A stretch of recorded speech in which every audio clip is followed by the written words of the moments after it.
kemungkinan untuk dikalahkan oleh kotak kosong akan tertutup gitu. Jadi akan dicari cara supaya kotak kosong juga dikalahkan gitu. Jadi meme sekarang, iya kalau kotak kosong yang kalah di Solo, yang menang apa? Kotak kosong. Jadi otak kosong versus kotak kosong gitu kan.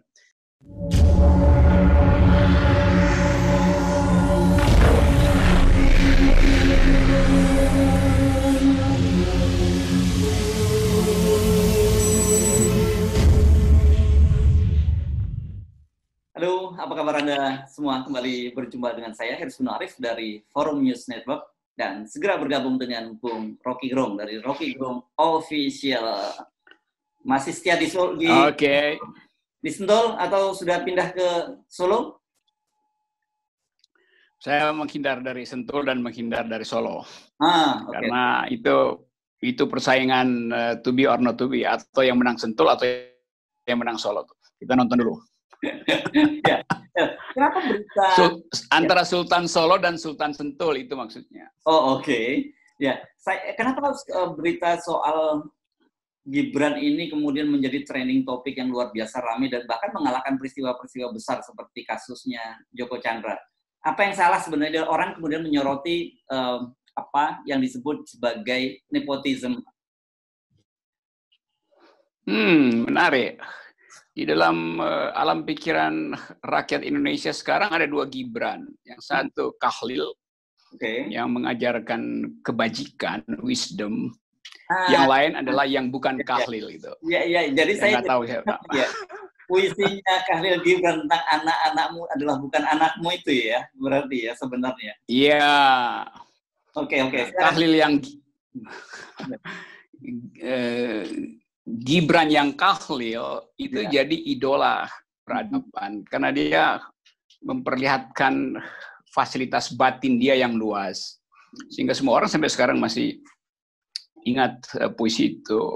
Anakmu bukan anakmu, dia adalah putra-putri, dia adalah putra atau putri kehidupan sebagai anak panah yang melesat dan seterusnya. Semua orang hafal itu. Saya nggak tahu Gibran yang tidak Khalil yang hari ini dipercakapkan orang, apakah ayahnya juga memaksudkan dia sebagai anak panah kehidupan atau anak panah kekuasaan? Itu opini publik sekarang berlangsung dalam wilayah itu.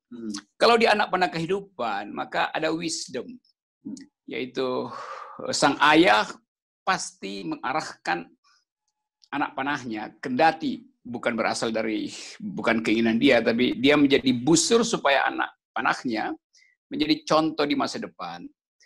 Menjadi contoh dari berhentinya nepotisme. Tapi justru sang ayah menjadikan anak panahnya itu contoh paling buruk dari nepotisme itu. Karena kalau kita sebut nepotisme itu dari kata nephew, artinya ponakan yang jadi. Ini bukan lagi ya ponakannya, ini anaknya tuh. Jadi bukan nephew lagi, ini udah sonisme itu, putraisme, dan itu yang bagian paling buruk dari demokrasi. Tentu orang bisa bilang, ya itu otonom untuk mencalonkan tidak mencalonkan. Dia menjadi otonom kalau tidak di dalam sphere of influence dari ayahnya yang adalah presiden. Kan problem kita, sphere of influence presiden akan bekerja mendahului netralitas pilkada. Karena langsung terkait, busur dan anak panah itu menyatu itu soalnya. Lain kalau busurnya itu ditarik oleh orang lain atau busurnya sama tapi anak panahnya orang lain. Karena ini busur dan anak panahnya sama. Jadi ini super nepotisme sebetulnya tuh. Apalagi masih menjabat. Kalau lihat namanya, nama Gibran ini kan pasti bukan nama-nama lokal ya, apalagi nama Solo, bukan nama Indonesia. Saya sih menduga berarti sebenarnya Pak Jokowi dulu diam-diam ketika memberi nama ini terinspirasi oleh itu ya. Tapi kita nggak tahu apakah puisi itu yang kemudian dipedomani oleh Pak Jokowi atau ada puisi yang lain. Gitu. Mudah-mudahan puisi itu yang terinspirasi. Tapi biasanya inspirasi orang itu ketika dia akalnya masih sehat gitu. Nah kalau akalnya memburuk, justru inspirasinya justru berubah itu kan. Jadi yang dimaksudkan dulu sebagai putra kehidupan yang melesat bagai anak panah. Sekarang satu waktu anak panah itu akan melesat berbalik ke si pembidik. Karena ada tameng emak-emak, ada tameng akal sehat, ada tameng oposisi, ada tameng integritas yang membalikkan anak panah itu sehingga menuju pada si pemanah akhirnya kan. Nah, itu yang sedang terjadi sekarang, yaitu semua orang akhirnya bicara tentang tindakan yang paling tidak etis dari Presiden Jokowi selama dia memerintah. Ada banyak tindakan yang buruk, tapi yang ini orang hitung secara etis. Bahkan Joko Chandra dianggap dia udah biasa lah korupsi segala macam, nyogok kiri nyogok kanan. Publik akhirnya kasih fokus pada soal etika ini, etika politik, yaitu Presiden dalam masa jabatannya menyogok pesaing anaknya supaya tidak maju, dipanggil ke istana atas dasar kekuasaan.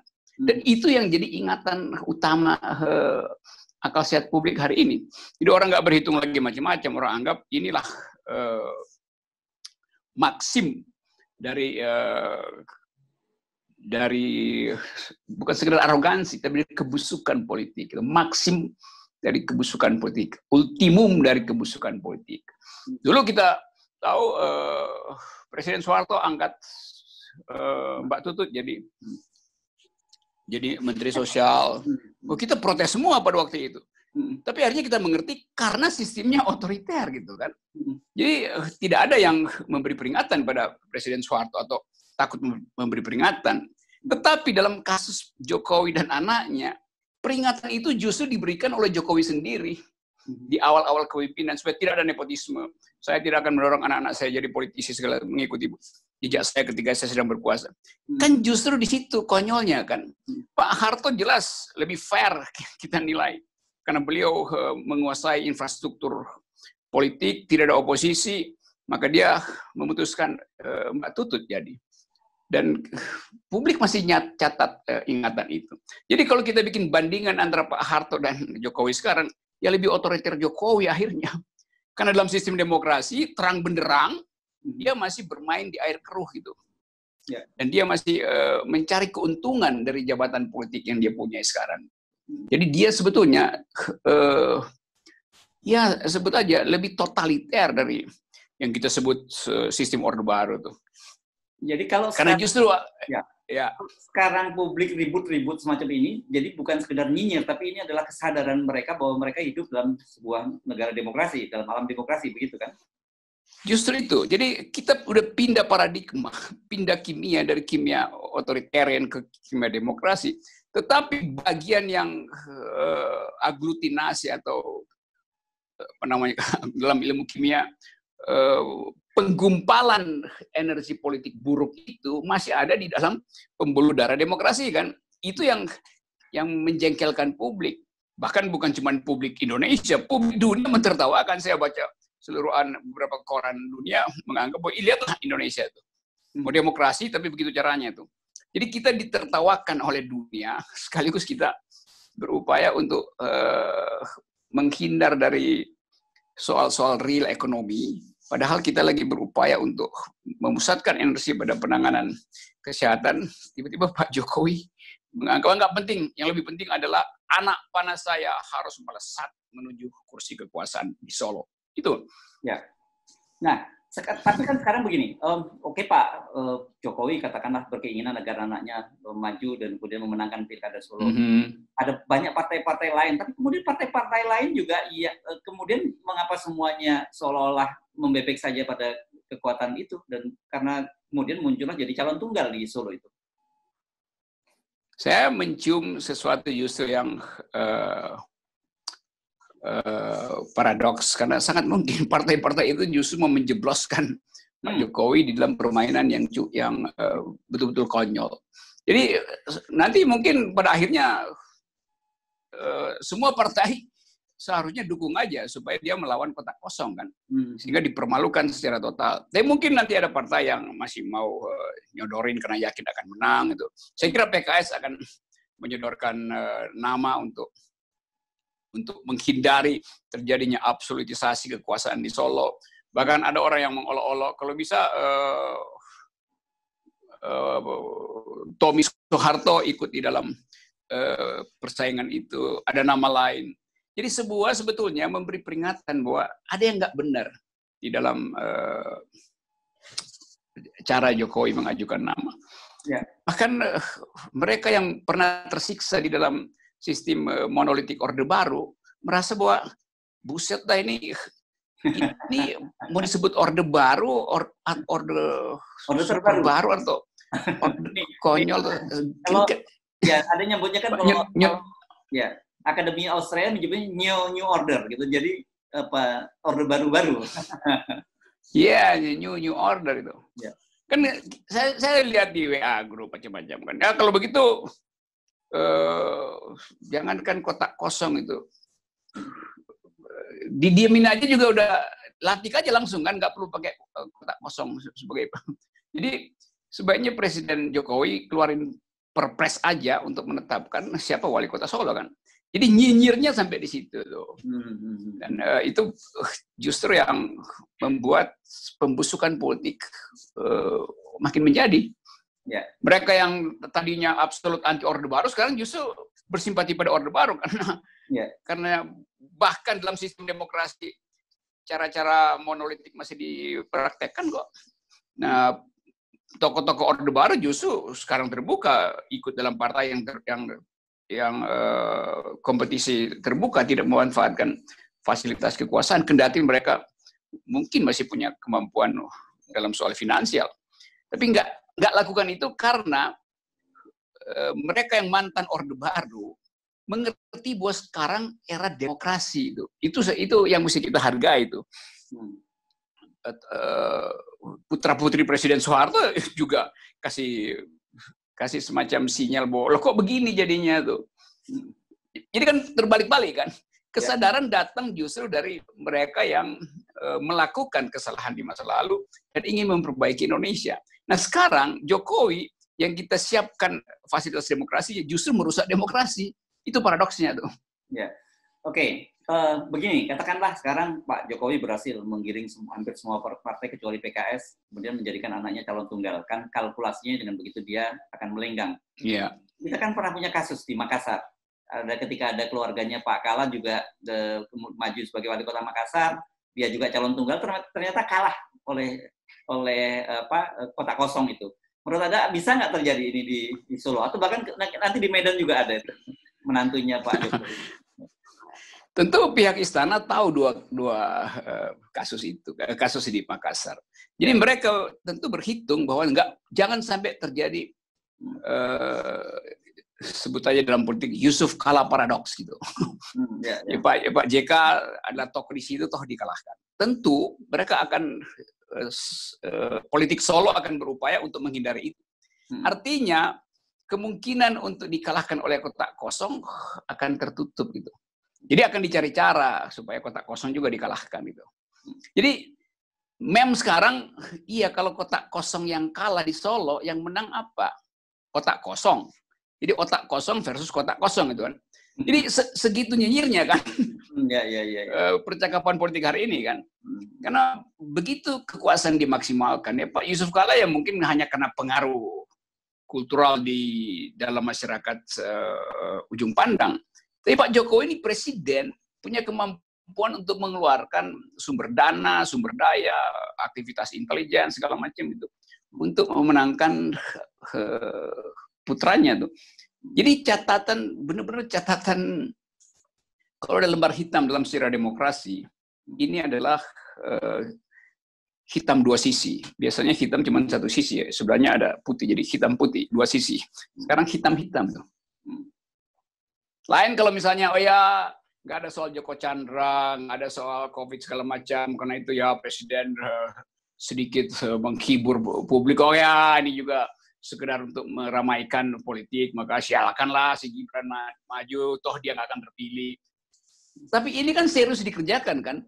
Ya. Penantangnya dipanggil ke istana. Kalau orang dipanggil ke istana, apa akibatnya tuh? Atau disuruh maju atau disuruh mundur kan? Cuma itu pilihannya. Ya, pasti disuruh mundur. Dan ada barter kan, meskipun dibantah tapi sudah muncul ke publik ada barter-barter, ada semacam tawaran-tawaran gitu. Ya, itu yang saya mengerti bahwa calonnya Pak Syaba Purnomo itu sebagai wakil wali kota, terpaksa dia mesti buka ke publik bahwa ada barter tuh. Dan orang yang mengatakan ada barter itu sebetulnya hatinya tergores berat. Karena dia mesti katakan, saya mau disogok. Sebetulnya itu kan, kalau mau dibikin, kalau koran-koran Eropa atau Amerika itu pasti judulnya udah penyogok ada di depan mata saya. Kira-kira begitu judulnya kan. Dalam kurung itu cuman koran kita masih sopan-sopan. Oke. Nah, kalau begitu sebenarnya apakah dengan begitu anak seorang pejabat atau katakanlah kepala negara itu otomatis dia harus tidak boleh mencalonkan diri sebagai pejabat publik apapun? Etikanya bagaimana itu seperti itu? Secara hukum nggak ada soal, tidak dilarang. Tetapi di atas hukum politik ada moral politik. Kan itu yang dipertahankan oleh orang beradab kan. Ya bisa aja segala macam. Tetapi akal sehat publik mengatakan bila itu ada kaitan nepotisme, maka sumber kekuasaan akan mengikuti jalur nepotisme, bukan jalur meritokrasi. Kan itu poinnya. Ya, dulu juga Ilham Habibie begitu. Pak Habibie bersikeras bahwa dia pinter. Ya memang itu soalnya ya memang pinter. Tetapi publik punya daya tapis yang lain yang tidak ada di dalam hukum tata negara tuh. Itu namanya hukum tata moral, bukan hukum tata negara. Bahwa tunggu aja setelah Pak Jokowi selesai, silakan maju. Kan itu intinya kan. Karena urgensinya apa juga urgensinya tuh. Suruh aja magang atau ya saudara Gibran, Pak Jokowi jadi wakil saya supaya dia belajar dulu dari kakak-kakaknya, dari seniornya, supaya dia bisa memimpin dulu PDIP di tingkat kota segala macam. Jadi ada pelajaran politik yang ditinggalkan tuh. Baru kita kasih penghargaan pada Presiden Jokowi sebagai ayahnya tuh. Tapi kalau sekarang itu kayak bypass, lompatin pagar etika diterobos. Jadi kalau dia misalnya mencalonkan diri sebagai wali kota di Oslo, gitu, Norwegia, itu nggak ada persoalan gitu ya, Bung Rocky? Nggak ada persoalan karena ada persoalan juga kalau dia itu adalah anak dari Perdana Menteri Norwegia atau anak dari bekas wali kota Oslo. Tapi itu biasa aja kan. Ya, dalam sejarah Eropa itu raja pasti akan protek anaknya. Jadi kita mempraktekkan sistem kerajaan akhirnya. Saya tahu bahwa nanti PDIP akan bilang itu udah melalui proses partai.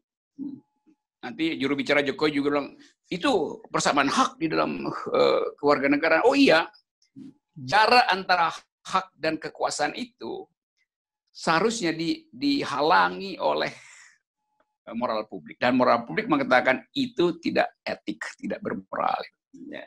Nah, dari perbincangan Pak Ahmad Purnomo dengan Pak Jokowi, walaupun kemudian sekali lagi diralat belakangan oleh Pak Ahmad Purnomo yang menyatakan tidak ada barter, kita juga melihat sebenarnya mengapa kemudian DPP PDI dalam hal ini Bu Mega menjatuhkan rekomendasinya ke Gibran. Padahal kita tahu Ahmad Purnomo lah yang didukung oleh DPC PDI Solo. Bahkan Wali Kota Solo yang notabene adalah Ketua PDI Solo kan juga Efek Rudiatmo menyatakan kekecewaannya dengan pencalonan atau rekomendasi yang jatuh ke tangan Gibran. Jadi menurut Anda ini ada barter lain lagi ya kalau kita tarik lebih kepentingan politik para partai-partai? Itu pasti barter kan, dan boleh kita bayangkan misalnya bahwa kita ingin agar supaya PDIP muncul sebagai partai modern yang percaya bahwa yang diputuskan di tingkat lokal itu merupakan aspirasi publik. Kan yang diputuskan di tingkat lokal kan bukan saudara Gibran kan. Gibran kan langsung ke Teguh Umar. Jadi ini juga memperlihatkan bahwa PDIP sebagai partai modern juga hidup di dalam new state gitu. Old state. Padahal kita hidup dalam new society, demokrasi. Dulu ada buku Old State, New Society itu.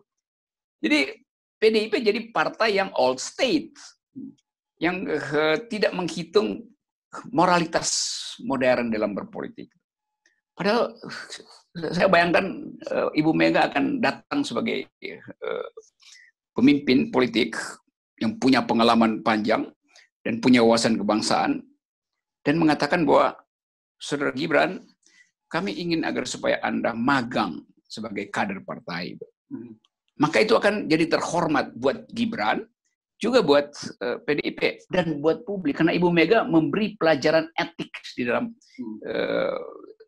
kekacauan politik kita hari-hari ini. Dapat poin lagi itu.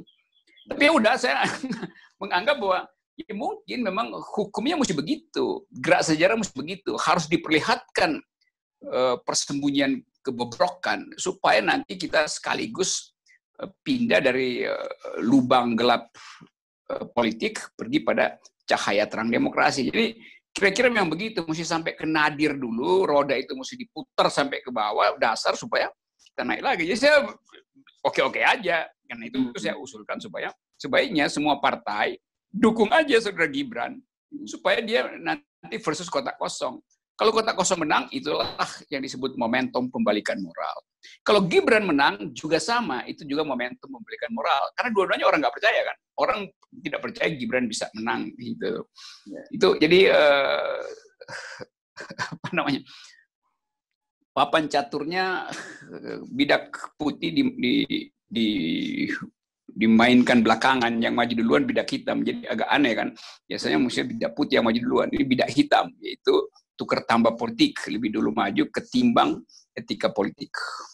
Nah, ini katakanlah kalau kita lihat mood publik ya, memang ini luar biasa yang seperti kita singgung tadi, berita Gibran ini mengalahkan berita-berita besar lainnya yang sebelumnya.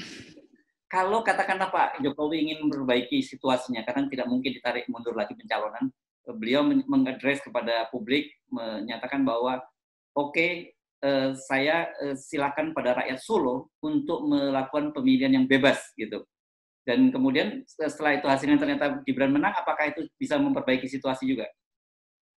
Tidak akan memperbaiki. Satu-satunya cara memperbaiki situasi, Pak Presiden Jokowi undang lagi Pak Purnomo, lalu datang dengan konferensi pers minta maaf bahwa telah terjadi bribery atau ya penyogokan politik. Karena orang sekarang menganggap bahwa ada yang ditekan, ada yang disogok gitu. Jadi itu, mau apapun yang dikerjakan Pak Jokowi, orang nggak peduli lagi Gibran atau siapa. Yang orang peduli sekarang mengapa Presiden menekan pesaingnya dan berusaha menyogok gitu. Walaupun dibantah, tapi udah keburu masuk di kepala bahwa ini Presiden tukang sogok. Oke, padahal ini sebenarnya... Saya bacanya begitu kalau saya lihat perkembangan opini di media massa. Kalau itu dilakukan, setidak-tidaknya Pak Jokowi akan tercatat di sejarah ya, bahwa dia punya legacy lah dalam soal moral politik ya. Karena sekarang kan kalau kita lihat, apalagi legacy Pak Jokowi. Selama ini kita bicara legacy Pak Jokowi kan infrastruktur. Kemudian juga ibu kota baru. Iya. Ini mungkin ini kesempatan Pak Jokowi untuk memberikan legacy secara moral dalam kasus Gibran ini, atau sekaligus ujian gitu buat beliau. Bukan kesempatan, bukan ujian, ini pertobatan. Mau tobat apa enggak? Oke, ya. Oke, ya.